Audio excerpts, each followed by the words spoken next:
Hey guys, we are the group number 4 and we are going to talk about Boy in the Striped Pajamas by John Boyne. Our group is formed by Carlos Carbonell, Eva Contreras, Jefferson Manrique, Valeria Monasterio, and my person, Eliana Fernandez. I hope that you enjoy this exposition as much as we enjoy doing it. And we would like if you have any comments or questions about the book, put it in the comments below and we will gladly answer them. Okay, I'm Eliana Fernandez and I'm going to talk about the author's life and work. First, we're going to talk about the biography of John Boyne, and later I'm going to talk about his work as a writer. John Boyne, born in Dublin, Ireland, April 30 in 1971. He studied English literature at Trinity College in Dublin and creative writing at the University of East Anglia in Norwich, in England. In 2012, he was awarded with the Hennessy Literary Hall of Fame Award, and he also have won 3 Irish Book Awards for Children's Book of the Year, People's Choice Book of the Year, and Short Story of the Year. He was awarded with an honorary doctorate of letters from the University of East Anglia.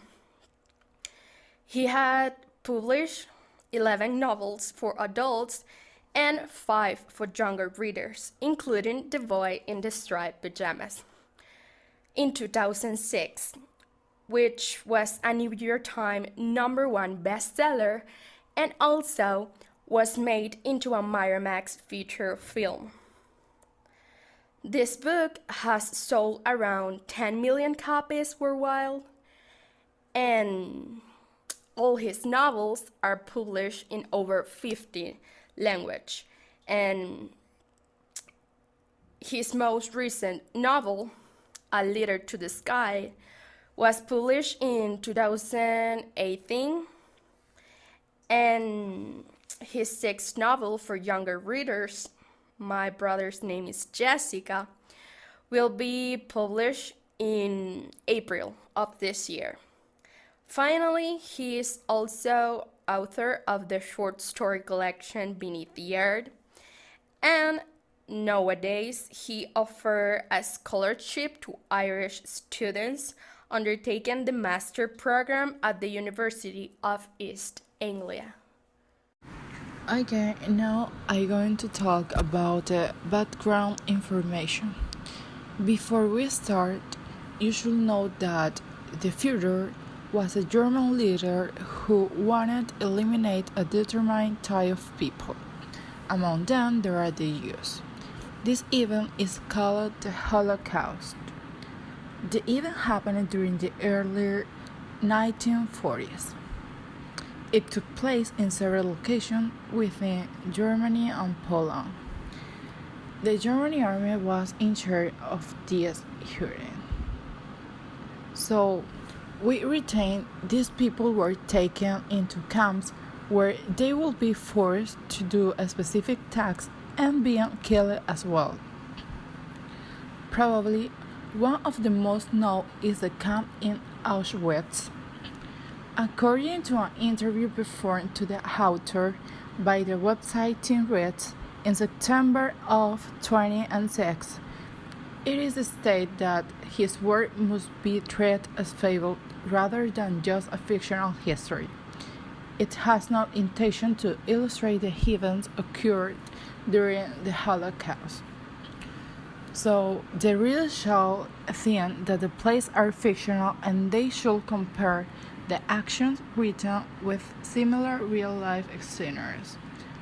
No less, Boyne used these Holocaust-related events so the audience can understand the emotion from the characters and the terms that people used to live with during that era. So now I want to explain a little bit about the background information of this amazing novel written by John Boyne. So, before we start, you should know that the Führer was a German leader who wanted to eliminate a determined type of people. Among them, there are the Jews. This event is called the Holocaust. The event happened during the early 1940s. Then it took place in several locations within Germany and Poland. The German army was in charge of this duty. So now, to begin with, this novel was written by John Boyne following the genre of historical fiction. And he wrote this amazing novel based on Anne Frank's diary. And it was an excellent take on the history of the Holocaust. During this time, the Holocaust was going on, and these people were taken into camps where they will be forced to do a specific task, and they being killed as well. Probably one of the most known is the camp in Auschwitz. This place killed the most people. So, in addition, the Holocaust was a genocide led by Adolf Hitler between the years of 1933 and 1945. Hitler wanted to kill all the Jews, gypsies, homosexuals, mentally challenged, and disabled. In this genocide died over 6 million people. They were killed by being burned alive, huge gas chambers, shot to death, and lazily worked to death like a slave. So, according to an interview performed to the author by the website Teen Reads in September of 2006, it is stated that his work must be treated as fable rather than just a fictional history. It has no intention to illustrate the events occurred during the Holocaust. In fact, the reader should think that the plays are fictional and they should compare the actions with them with similar real-life scenarios. Nonetheless, Boyne used this Holocaust-related event so the audience can understand the emotion from the characters and the terms that people used to live with during that era. Okay, let's talk about the setting of the book. In The Boy in the Striped Pajamas, first we have the war. And what we're going to talk about the war? Well, let's see. In this book, everything goes around the World War II. And obviously, this is because the book is more invested in humanizing the Holocaust with his all atrocity and horrifying things than specific details about this story movement that is the war. Okay? We thought that this thing was good because the main character it's 9 years old, and obviously the story it's about how he see what is happening. Okay, the thing here is that obviously Bruno it's not going to talk about the horrifying things that happen as we can see it right now. Okay, he's going to think about the innocent side of everything. And it's important to talk that in this part, John Boyne was trying to teach something with the book and not trying to speak about the word necessary, okay? It's important to say that it's worth knowing a bit about World War II just to have like a sense of the time was like, okay? And it's important like to have a review on everything that happened during the war, how the people live, how people suffer, why was the war, what was the beginning of the war. Because, as I said before, the book isn't super concerned with historical details because it concerned with two locations only, in Berlin and Auschwitz. Okay, now we're going to our second point, that it's Berlin. In the book, we don't spend so much time reading about the life in Berlin of Bruno and his family. But we had this background information because we know that Bruno and his family are from Berlin, and for this reason it really matters if we're going to talk about the setting. Okay, first of all, Berlin, it's in Germany, and at that time was a prior to Nazi rule, was home to a large, but also, this is important, was home to a large Jewish. At this point, it's important for you to know that Berlin was the capital of the Reich, better known as the supreme leader of the Nazis, Hitler, and as such, riddled with Nazi propaganda and violence against Jewish people. At this point, it's easy for us to understand why Bruno doesn't like moving from Berlin to Auschwitz, because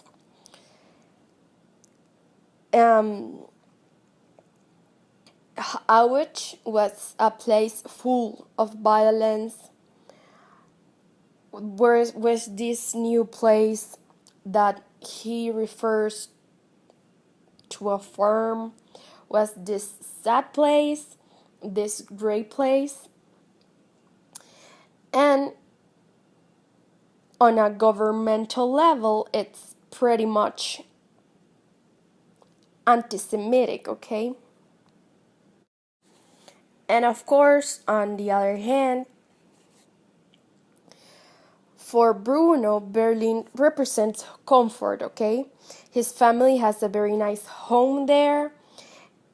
It's where Bruno's friends are. It's his happy place, and importantly, his happy place in the past. He always is trying to remind how was his life when he was living in Berlin. He is always trying to, at the beginning of the book, of course, he was like, why we can go back, why we are here. He is always trying to make everybody feel uncomfortable about begging in Auschwitz, okay? Okay, now let's move to our third point, that it's, of course, Auschwitz. It's important to tell that when Bruno and his family moved to Auschwitz, the setting of the book changed.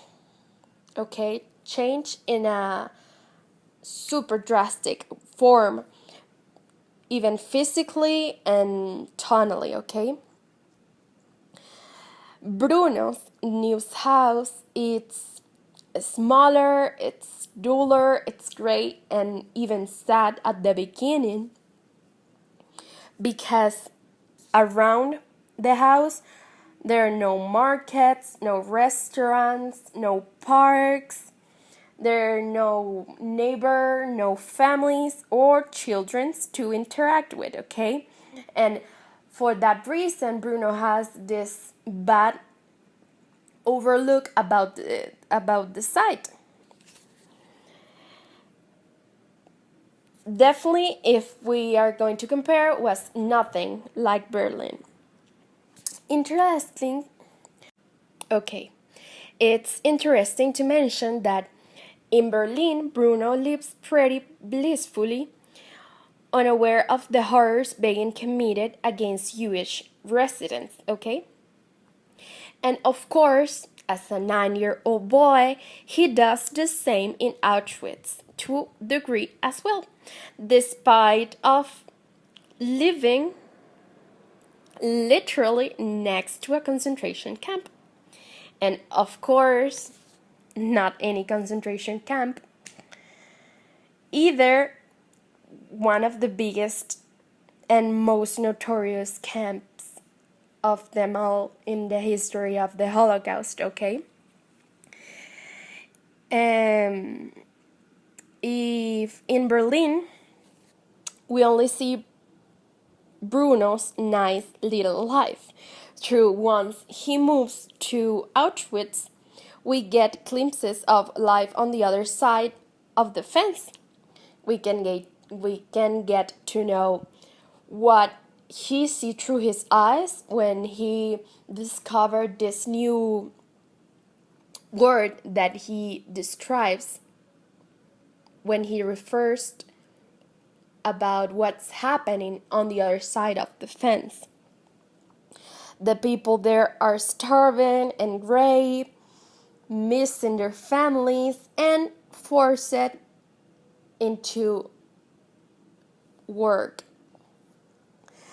Bruno, at the beginning, and even when he started telling us what's going on, might not quite get in.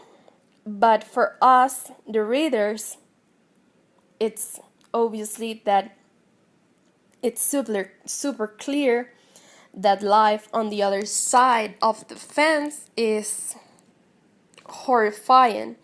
And maybe we perceive it like that because we clearly know what's about the Holocaust and what the Nazis was capable of. But at that time, Bruno has not that capability of knowing what's really going on inside the camp.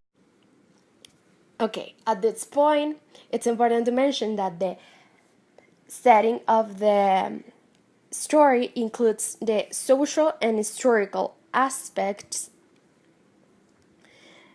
and this is a crucial part in the story when the boys create this friendship. Also, it's important to mention that Bruno and Shmuel come from very different backgrounds, okay? As we know, Bruno is German. He's the son of a senior Nazi commandant. As I mentioned before, his home in Berlin is substantial and his life is privileged. The life has a maid, a cook, and a butler to assist in running at home. And of course, Bruno's father is apparently very strict and businesslike when an office at home, which is out of bounds at all time with no exceptions, okay? We can see, of course, Bruno's parents have high expectations of good manners and obedience from their children, and Bruno's mother is dutifully expected to attend to her husband's wishes, and the demands his job places on the family. But of course, at this point, there is no doubt of the importance that Bruno's father had, okay? And on the other hand, Shmuel's family, it's quite different. Shmuel is Polish, but he can speak fluent German, and Bruno believes that Germany must be superior to Poland because something that his father said. He doesn't really understand why, but he had this idea that this is the norm, okay? But of course, there is no malice when he said that, and he's not trying to be offensive because, of course, he's a kid and he's not trying to create hate like the older people.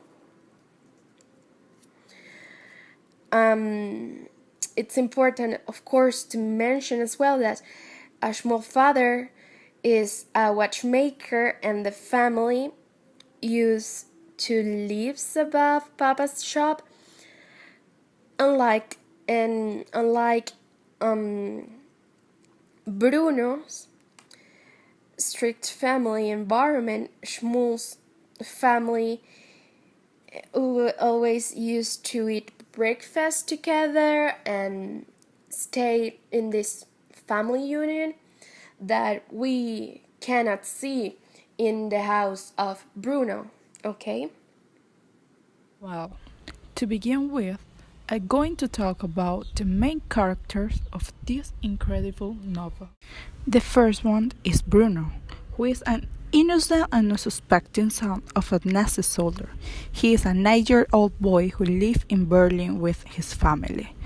But one day, when he got home, he saw his mother packing, saying his father had been promoted and they had to move to Auschwitz. But that is not all. His new house is near the concentration camp where he met Shmuel, who is a Jew boy that live in the concentration camp. Both children become friends. The second one is Shmuel, a 9-year-old Jewish boy imprisoned at Auschwitz. He is better known as the boy in the street pajama. He shares the day of birth with Bruno, but even when they have the same age, Shmuel has more knowledge about what was happening in that concentration camp and how the soldiers treated the Jews, forbidding them to eat. He tells to Bruno all the situations that occurred while living in the concentration camps. One day, his father disappears and he told to Bruno, who offers to help him find his father. The next day, both children went to find Shmuel's father, but that was not a good decision. The third one is Ralph, or the Commandant. He is Bruno's father and a soldier in the Great War who was promoted as a commander in the German army by Hitler during the Second World War. He is strict and intimidating, but expresses tenderness toward his family when he decides to take them away from Auschwitz. But when he made the decision to take his family away and let them return to Berlin, even thought he would remain at Auschwitz to continue his duties for Hitler, he decided it late. The next one is Elsa. She is Bruno's mother and is blind by her love for the commander, but she opened her eyes to what was happening at Auschwitz when Cutler told her what happens inside the chimneys, or better known as the gas chamber. She fights with her husband because she does not want to be near the concentration camp, so she decides to move from Auschwitz, but that decision was late. Everybody knows why it was late. The next one is Gretel. She is the sister of Bruno, 12 years old. She was an innocent child, but when she went to Auschwitz and met Clutter, she began to act differently. She became a haughty little girl eager to impress and flatter Lieutenant. When she fell in love with him, she began to study more about the Second World War, worrying her mother about her change of aptitude. Next, we will continue with Maria. She is the maid of Bruno's family, who moved to Auschwitz with them. But she disapproved of the work of Bruno's father.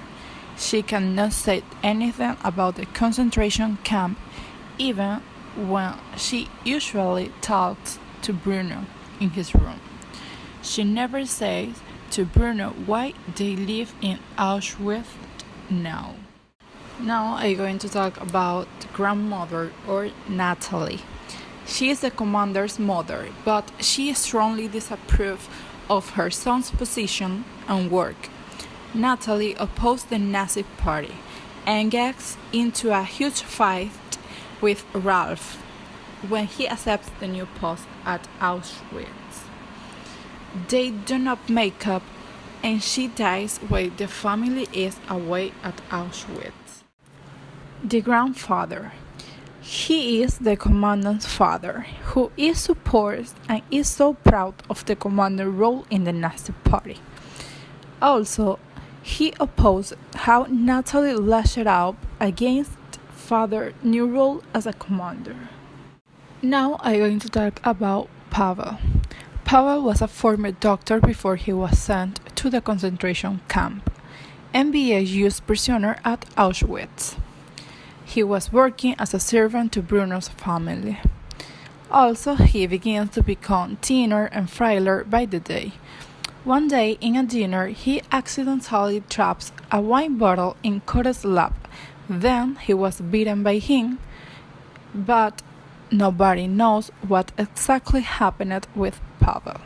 But everybody supposes his death. The next one is Lieutenant Kudel. He is an arrogant soldier who frequents Bruno's home. He is one of the commandant's soldiers who helped him torture the boys and the men in the striped pajama. Her list. He is a tutor assigned by the commandant to teach his children at home. His lessons are filled with Nazi regime philosophy. He wants Bruno to stop reading comics and start taking the theme of the Second World War seriously. But Bruno's mother disapproves what he teaches to her children. Literally devices. Now we are going to talk about themes analysis. An author usually writes a story to communicate a general message about life and how people behave. The first, we have the definition of genocide. This is a term used to describe violence against members of a national, ethnic, racial, or religious group with the intent to destroy the entire group.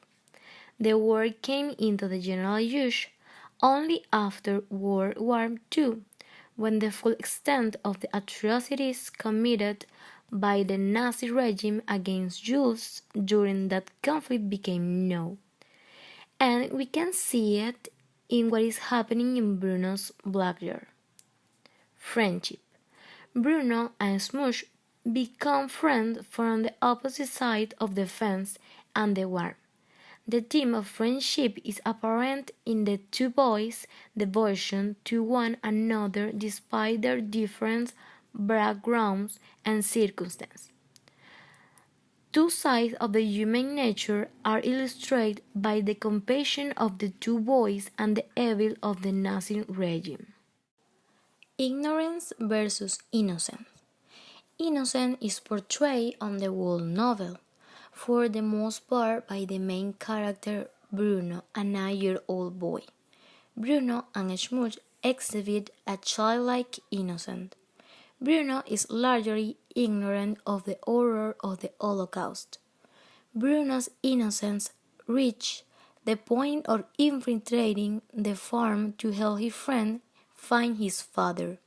Now Bruno is a victim of his nation too. Lies and deceit. In Bruno's family, lies and deception are the reason why he doesn't know what's going on around him. There are a lot of lies between his parents. Race. Race is everywhere in this book.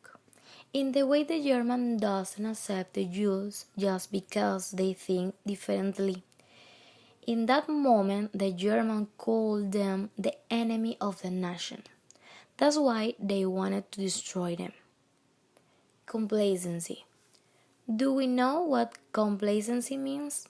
Well, it's being a bystander and not try to stop whatever wrong is being committed in front of you. In the first one we have Bruno.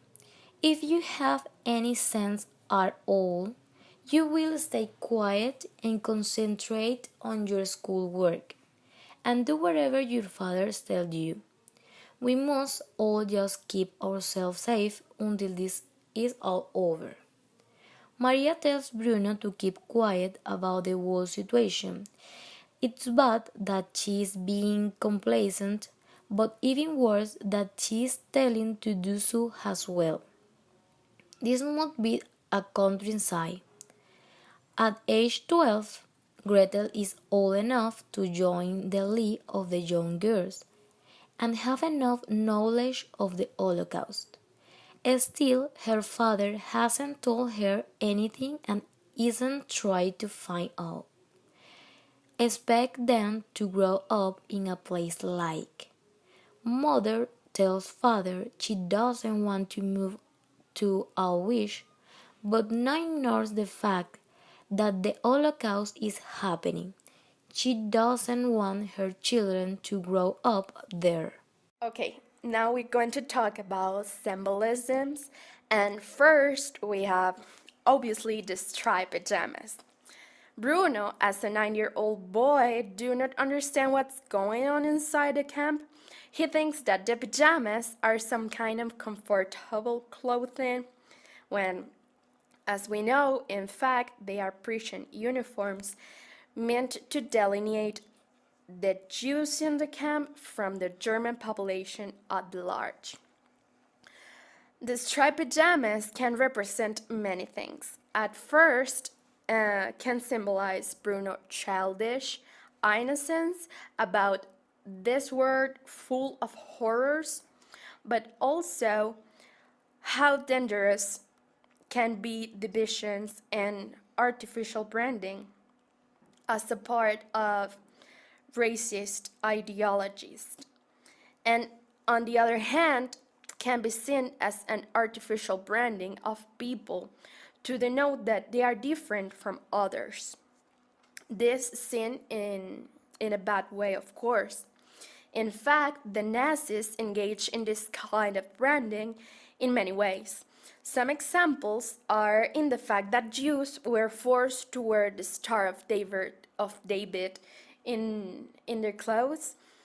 Well, the Nazi supporters themselves wore this red armband with the black swastikas, this Nazi sign, to obviously show their support to Hitler. Okay, now we have the fence. For me, the fence represent various things. As we know, the fence around the concentration camp was used to keep the prisoners in.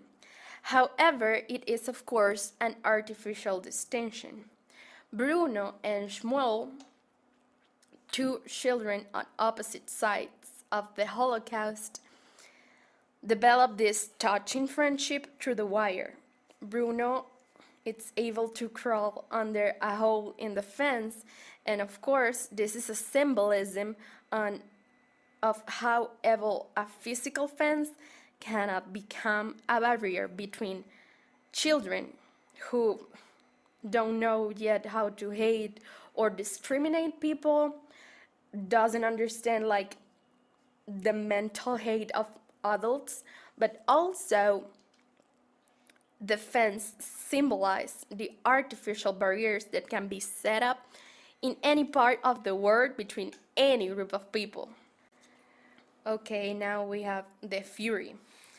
If you read the book, you can notice how Bruno can pronounce the word future. And in this case, he used the word fury of furious when he talked about Hitler. Now it's important to mention that the word future means leader in German, but has now become forever linked to the rule of Adolf Hitler. And the fury comes to symbolize two things as well. First, this unshakable and incomprehensible force that changed things for worse, and how cruel can be a human being. This can be related to the father of Bruno as well, and all this movement, all these people that work with him, all these people full of hate. And finally, we had Outwit. And this point happened exactly the same thing.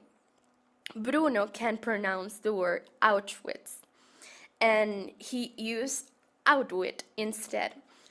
Auschwitz was this area in Poland where father moves the family after Hitler promotes him to commandant of the concentration camp. In this point, it's important to mention that John Boyne wasn't exactly like, he didn't want to mention the Auschwitz name because he wanted to explain that these camps of concentration can be any camp, but also not necessarily the Auschwitz camp, okay? Because at this point we can relate that he talks about a fable when he used the name of Outwit instead of Auschwitz, okay? At first, both Bruno and Gretel, his sister, mispronounced the Polish name and call it Outwit.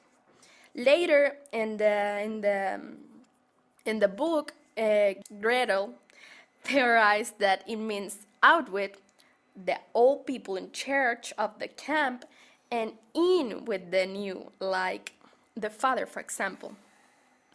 Of course, this could only symbolize what the Holocaust was meant to do: discriminate a group of people like Jews, minorities, gays, and communists from the rest of the society by imprisoning, forcing them to forced labor, and even killing them. Now we have imagery. That means that the writers write the description so vividly that you have an image or picture in your mind as you are reading.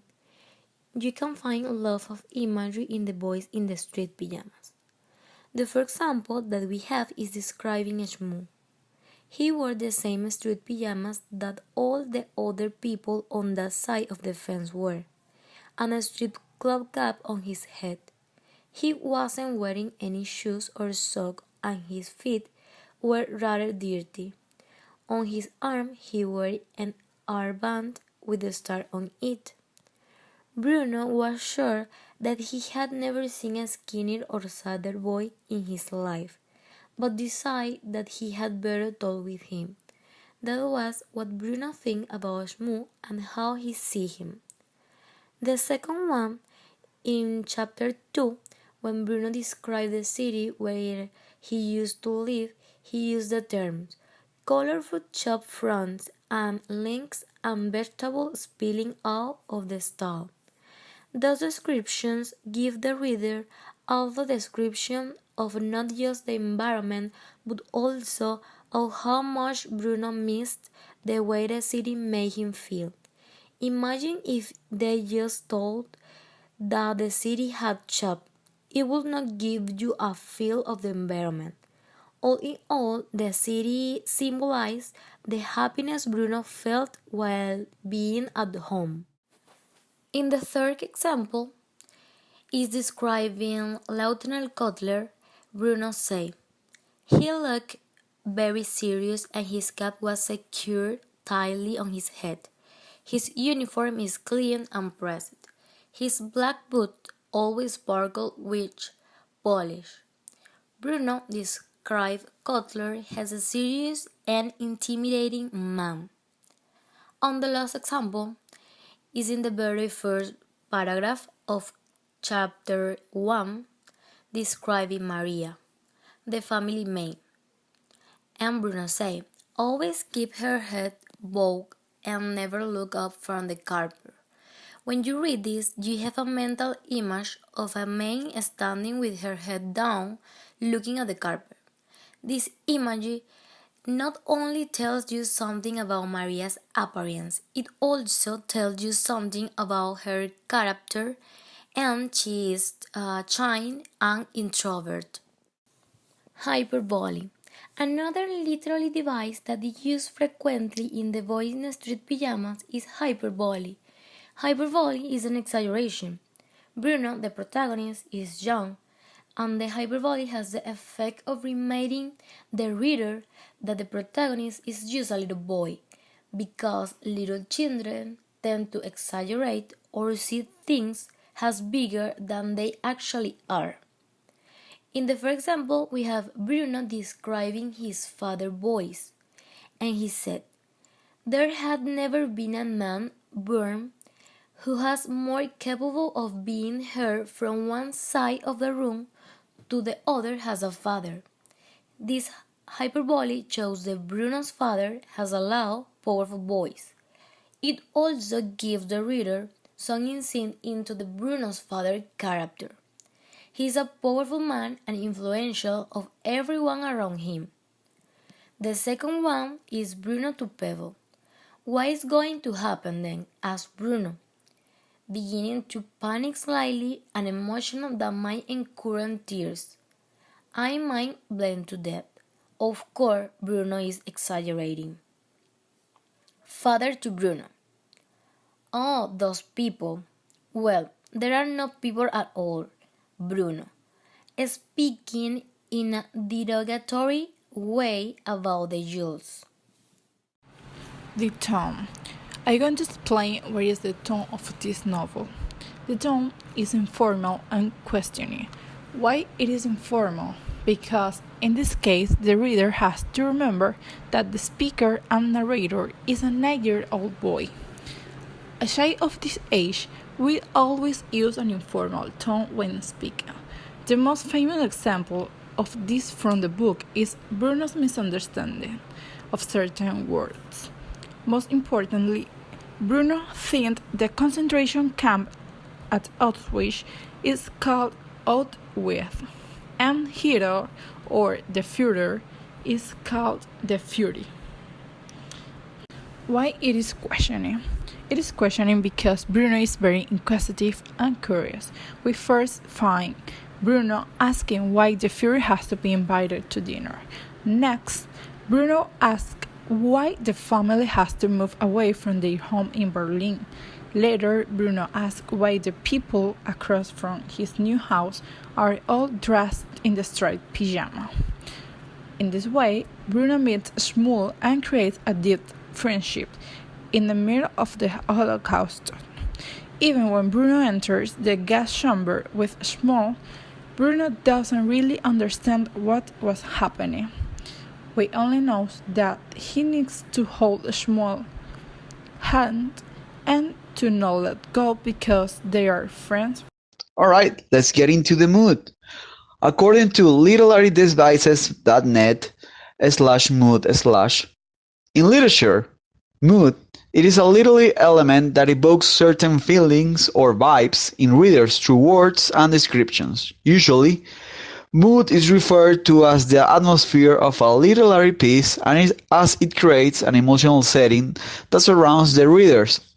Alright, since we're talking about the book, as we said before, the book is seeing the story through Bruno's eyes in a third person.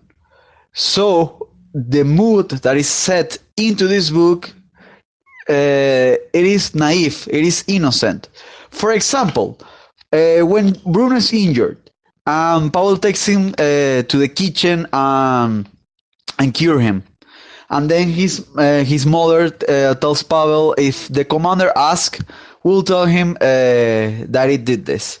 When Bruno sees this, he says, wow, my mom is selfish. She did nothing.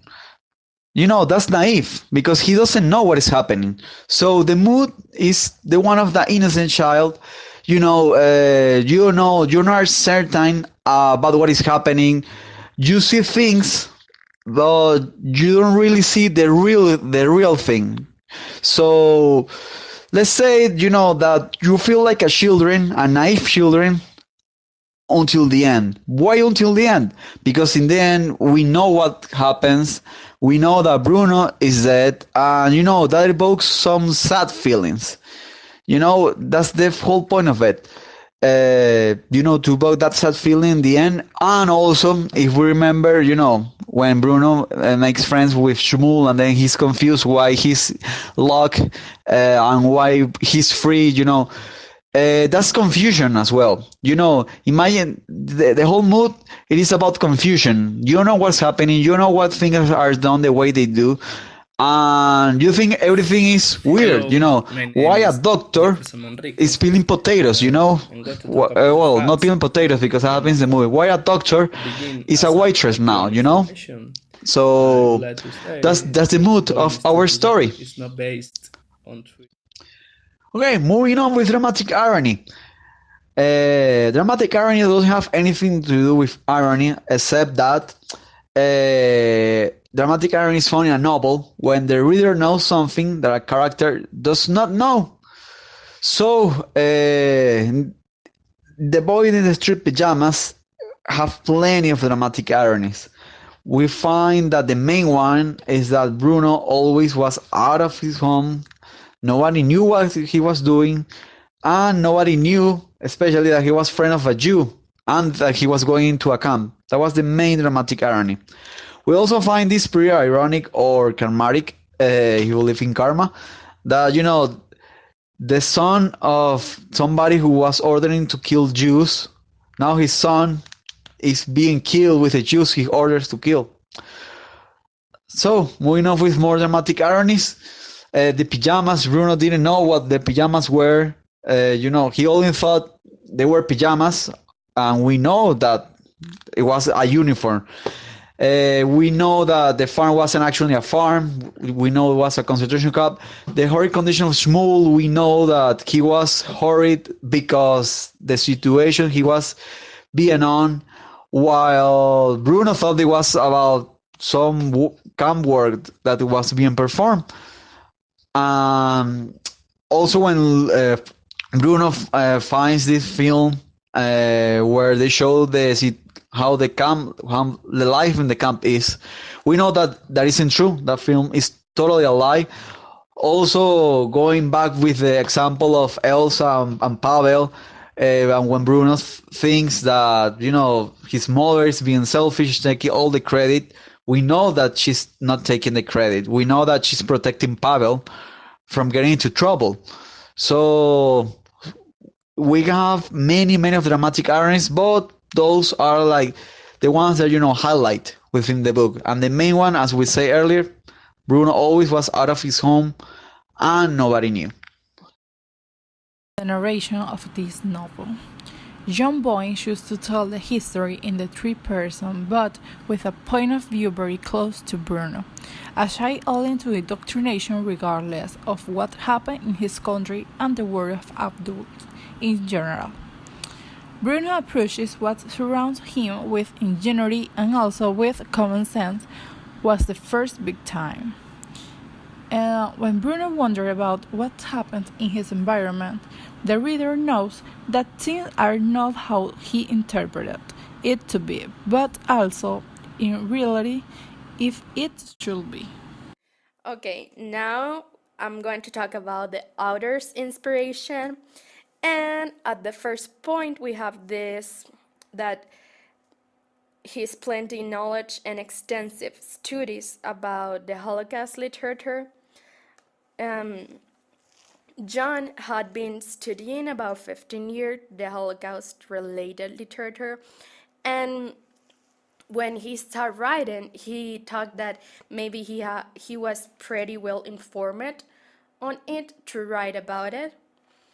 And in several interviews, he tells that when he started writing, he didn't think that he will ever have any particular story necessarily. At first, his initial idea was to talk about two kids talking at the fence, but this huge idea about relating everything else came to his mind, and he explained that was probably the stranger moment in his writing life over 10 years of publishing nearly. He said that it was something that he had started immediately and couldn't stop until finish.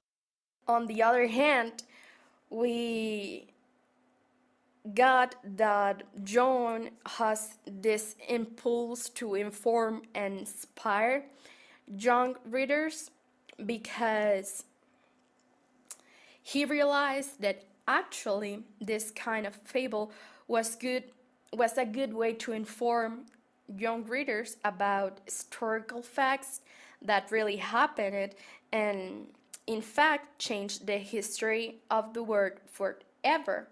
But also he stated that he wanted that younger readers to think about the fences that divide us as a society, as persons, as citizens, as families, or as world in general.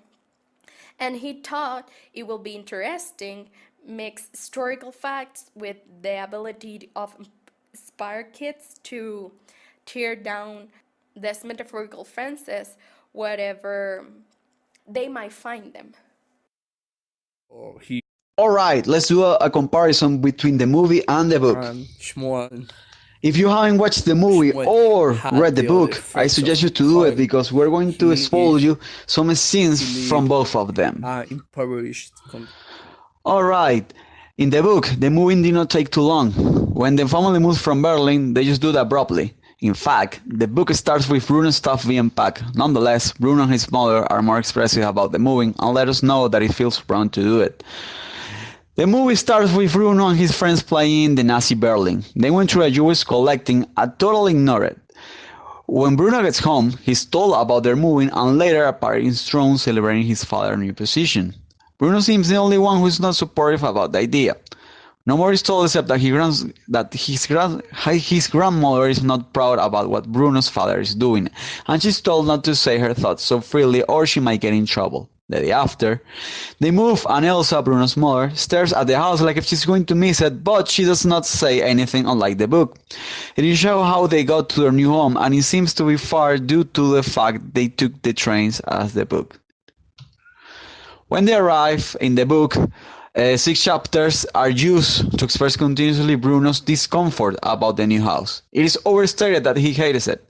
There's even a chapter where he tries to convince Maria, his nanny, to express her discomfort so he can have some support about returning to Berlin. In the movie, of course, Bruno says he's not happy about the house, but he does not insist about it as much as he does in the book. although the movie does a good work showing Bruno's boredom. In the book, Bruno's in trial about the train next to them because his was very comfortable with very few people, while the other one had a crowd and no seats. We only see a family within the train and no other trains near. In the book, we can find an interesting aspect of the book is that the whole time we see the story through Bruno's eyes and naive thoughts. In the movie, unlike the book, it shows realities instead of showing a character's perception. When Bruno discovers the farm, it takes 2 chapters of the book and Bruno talks about it with his sister. Gretel does not seem comfortable about the farm while Bruno just seems intrigued. In the movie, in this version, both look at the camp through the window but just were confused. Bruno goes after his mom and to ask about it and she looks concerned. Bruno has a conversation with his father in the book about the house, like he doesn't like it, and his father insists that he has to accept it. Bruno asks about the farm and the people wearing pajamas in it. He replied that they're not people at all, and then he sets Bruno off and salutes him with the non-Nazi salute. Hi Hitler! This conversation in the movie happens, but they didn't include the final salutation, the Hi Hitler. In the book, Bruno is desperate trying to find something fun to do and decides to make a swing and asks a soldier where he could find a spare tire. The soldier orders Pavel to look for the tire. The way he's ordered frightens Bruno and he dislikes every part of it and he did not want his sister to be around that soldier. Bruno then is injured while swinging and rescued by Pavel. This part is pretty accurate in the movie, but omits Bruno's feelings and the dialogues are a little bit altered, especially the one with Bruno and Pavel, but the main purpose is not lost. I mean, they changed a little bit of the dialogue, the words, but they say the meaning, the purpose of the dialogues remain the same. The movie didn't include the conversation with Elsa and Pavel. Of course, they included the thank you, but at the end, Elsa also tells Pavel to lie if the commander asks what happened. All right. So, in both versions, Bruno sneaks from the house and encounters Shmuel. However, the conversation in the field between the two of them were shorter. Both versions included the tutor. The dialogues slightly vary, although they maintain their purpose, and as always, the book took longer to narrate the actions due to descriptions of emotions and thoughts. Both versions had the moment where Bruno acted as Judas and Shmuel as Christ. Both versions portrayed Bruno confused as he did not understand why Jews are bad or not human if he knows one who is very friendly and equal to him. In addition, in the films, the lessons from the tutor convert the sweet Gretel who used to play with dolls into a Nazi and aggressive girl. Alright, in the movie there is a scene where Bruno hugs his father after watching a film lying about what is happening in the camp because he thinks his father is a good soldier. In the book, that hug never happened. Elsa fights Ralph because he's distant due to his work. Elsa, in the movie, fights with her husband because she discovered what is happening with the Jews, and she no longer supports her husband's duty. The fight frustrated so much that she started taking long naps and a lot of medicinal cherries. That's what it says in the book. But in the movie, they omitted that, and the film shows Elsa mad at Ralph, and she's the one putting on a distance. The book does not mention much about the changes caused by this movement. It is up to the reader to imagine them. The movie portrays the family change and deteriorated. In the book, Bruno had to shave his head. In the movie, they didn't shave nobody's head. And the movie included Shmuel and Bruno trying to play through the gate. The book didn't include that part. In the book, finding Bruno takes a long time, and the book ends with Bruno dead inside the gas chamber without any additional information. In the movie, they dramatize even more this part, and the family teams up to find Bruno.